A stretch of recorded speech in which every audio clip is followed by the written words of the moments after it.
Hörmətli əməkdaşlar, deməli, ATIS proqramında biz yuxarı UTIS hesabımızı, aşağıda PAS dili UTIS hesabımızı yazaraq daxil oluruq. Daxil olduqdan sonra, bax burada aşağıda solda sidebar, mausu gətirəndə üzərinə açılır.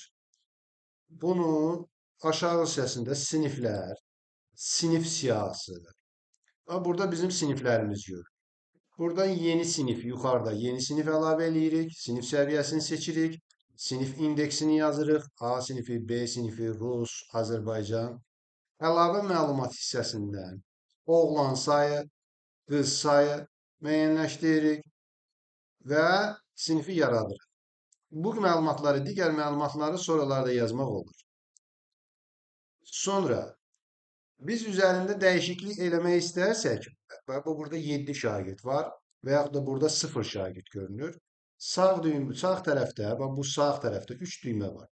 3 düyməni basırıq, redaktə et və burada əlavə məlumatlar hissəsinə keçirik. Burada oğlan sayı, qız sayı müəyyənləşdiririk və yenilə.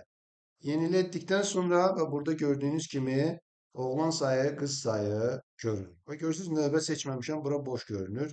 Yuxarıda əlavə var. Sonra açıb növbə də seçə bilərsiniz.